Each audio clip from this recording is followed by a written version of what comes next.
Hello et bienvenue à toi dans les Chroniques du cerveau by Chris Alexis. Ici, nous décryptons les neurosciences, la psychologie et les comportements humains pour mieux comprendre notre cerveau et surtout reprendre notre souveraineté, notre pouvoir sur notre façon de penser, de décider et d'agir. Alors, je partage également ce que j'observe depuis plusieurs années dans les relations humaines, dans mes accompagnements, dans mes divers métiers professionnels, en distinguant toujours ce qui est établi par la recherche scientifique de ce qui relève de mon expérience terrain. Aujourd'hui, j'aimerais partager avec toi une réflexion qui m'est venue pendant que je prenais un moment pour moi. Euh, j'ai écrit, j'ai chanté, j'ai dansé, je suis allée marcher. Et je me suis rendu compte que beaucoup de personnes pensent encore que le repos consiste uniquement à ne rien faire, à rester statique et ne pas bouger. Et pourtant, le repos ne se résume pas du tout à l'immobilité physique ou en l'absence de totale d'action. Euh, Beaucoup confondent encore que le repos, c'est vraiment rester inactif. Et confondre le repos et l'inactivité passive, c'est une erreur fréquente que d'autres professionnels également de l'accompagnement peuvent rencontrer lorsqu'ils accompagnent les personnes.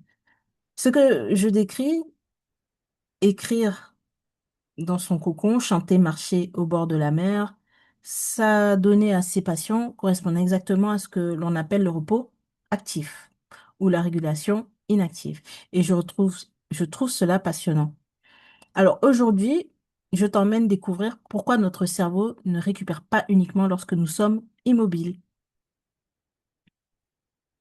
Alors, le repos passif versus le repos actif et la différence fondamentale. Alors, commençons par distinguer deux formes de repos. La première, c'est le repos passif.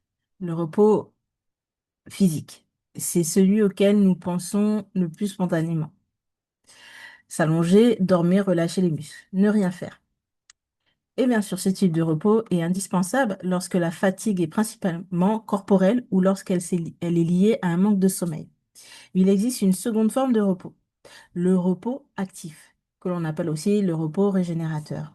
Contrairement à ce que son nom pourrait laisser penser, il ne consiste pas à produire davantage. Il s'agit de réaliser des activités choisies librement, en conscience et qui correspondent à nos besoins physiologiques et biologiques. Des activités qui demandent peu de pression cognitive et qui nourrissent notre système nerveux au lieu de l'épuiser. Écrire, marcher, chanter, dessiner, créer, ou bien contempler la nature ou observer le paysage qui nous entoure, la mer, les montagnes, ou bien le désert. Toutes ces activités peuvent devenir un véritable espace de récupération et de régénération. En résumé, le vrai repos ne se résume pas à l'absence de mouvement. Il se résume au changement de régime de notre système nerveux et au type d'énergie que nous avons choisi de restaurer.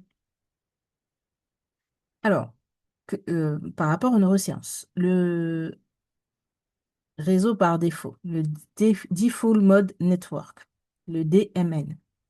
Alors, les neurosciences nous apportent un éclairage particulièrement intéressant. Lorsque tu marches dans la nature, lorsque tu écris pour toi, ou lorsque tu contemples simplement le paysage qui t'entoure, que ce soit la mer, la plage, les montagnes, le rivage ou autre, ton cerveau quitte progressivement le mode tâche ou résolution de problèmes. On est là vers un mode de lâcher prise. Il bascule davantage vers ce que les chercheurs appellent le réseau par défaut, le Default Mode Network. Ce réseau joue un rôle essentiel. Il participe notamment à la consolidation de la mémoire, à l'intégration émotionnelle, à la créativité et à la prise de recul. Autrement dit, une marche contemplative, consciente, ou un temps d'écriture ne représente pas une dépense d'énergie supplémentaire. Au contraire, il participe à une forme de nettoyage, de régénération et de réalignement de notre fonctionnement cérébral. Il aide à faire un reset de façon naturelle. Alors, par rapport à la régulation du système nerveux, on va y parler un petit peu, entre parenthèses, de la théorie polyvagale. Il existe un autre aspect particulièrement intéressants. Des activités comme chanter, marcher au rythme de la nature stimulent directement le nerf vague, notamment sa branche ventrale du système parasympathique. Lorsque nous chantons, nous sollicitons les muscles du larynx, nous régulons notre respiration et progressivement le rythme cardiaque diminue. Notre organisme reçoit alors un message clair, celui de la sécurité. De la même manière, être au bord de la mer ou de passer du temps en forêt. Et associé dans plusieurs travaux aux diminutions du cortisol, l'une des principales hormones impliquées dans la récompense au stress, ainsi qu'un apaisement de certains circuits cérébraux liés à l'alerte. Alors, autrement dit, même si notre corps continue à marcher, notre système nerveux, lui, commence déjà à récupérer et à s'apaiser. Alors là, maintenant, je vais expliquer la différence, les différentes plutôt dimensions du repos. Euh, alors, pour aller plus loin, ici, il est intéressant de comprendre qu'il n'existe pas une seule forme de repos, hein. En psychologie et dans d'autres approches d'accompagnement, on distingue généralement plusieurs dimensions. Et c'est souvent là que l'on comprend pourquoi certaines personnes disent j'ai dormi tout le week-end et pourtant je me sens pas en énergie, revigorée et je me sens toujours fatiguée. Parce que leur fatigue n'était peut-être pas uniquement physique, elle pouvait être mentale. Là, c'est là à ce moment-là qu'on peut parler de charge mentale. Elle pouvait être également émotionnelle, créative ou encore sensorielle. Regardons cela ensemble. Alors, le repos mental et cognitif. Le repos mental consiste à mettre en pause notre analyse permanente, celui de tout le temps avoir à analyser pour comprendre y mettre du sens. C'est d'arrêter de résoudre des problèmes, à laisser notre cerveau souffler. Parce que ça aussi, c'est aussi une charge et une fatigue pour soi. Mais ce sont des mécanismes inconscients, hein. Mais à partir du moment où on arrive à les voir, c'est possible de pouvoir désamorcer ça et de réapprendre notre cerveau à fonctionner autrement. Alors, par exemple, écrire librement dans un carnet, marcher sans objectif. Je vous donne des exemples de ce que vous pouvez faire de performance. Laisser venir des idées sans chercher à reproduire ou à produire plutôt. Ce type de repos permet souvent de retrouver de la clarté. Maintenant, on va parler du repos émotionnel. Le repos émotionnel, c'est le fait de pouvoir être soi-même, sans masque, sans rôle à jouer, sans avoir besoin de paraître ou de se suradapter.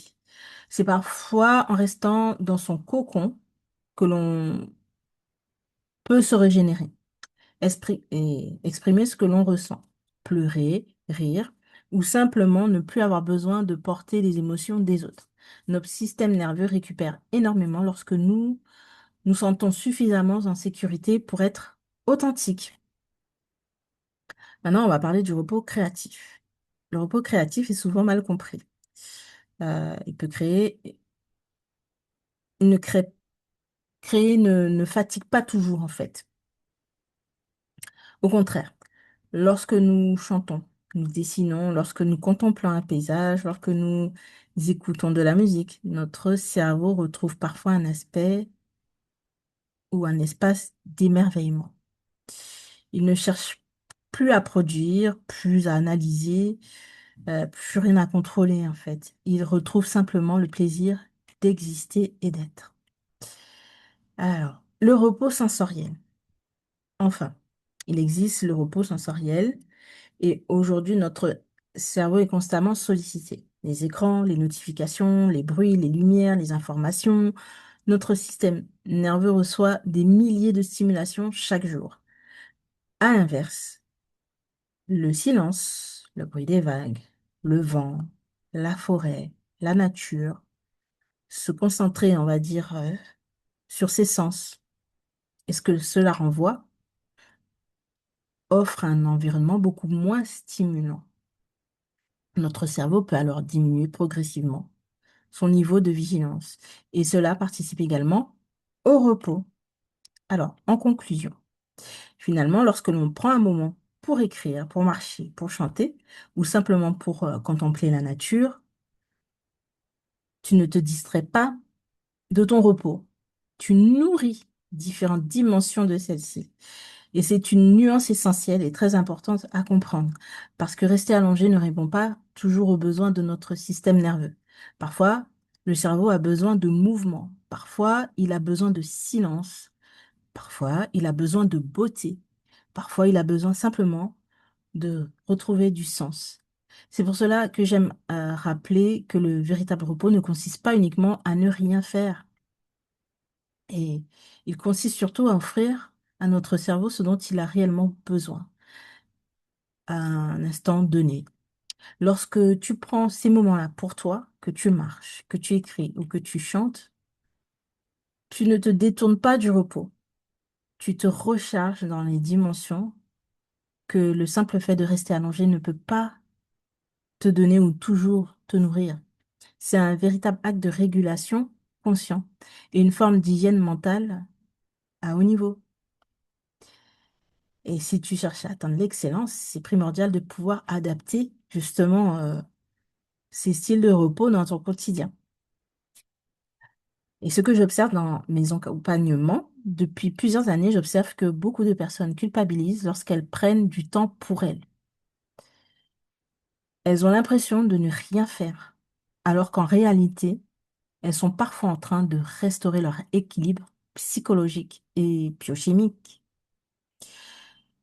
Comprendre cela change profondément notre rapport au repos, parce que nous cessons de s'opposer à ce qui est important et primordial, à ce qui est important pour notre besoin. Nous comprenons qu'il est souvent une condition. Je précise que cette observation est issue de mon expérience d'accompagnement et elle complète les connaissances scientifiques sans s'y substituer. Voilà, j'en ai fini avec les explications.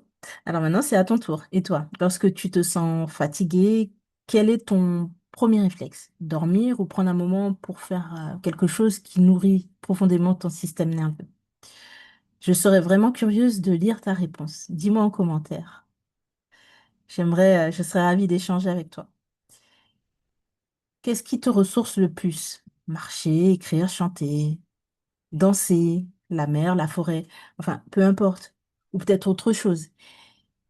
Et si cette chronique t'apporte un nouvel éclairage, partage-la auprès d'une personne qui serait, qui souhaiterait en bénéficier et qui en aurait besoin pour entendre que le repos, il y a plusieurs strates, on va dire, au niveau du repos, et que uniquement ne rien faire, c'est se reposer, mais le corps a besoin de stimulation par moment. C'est important d'adapter son rythme.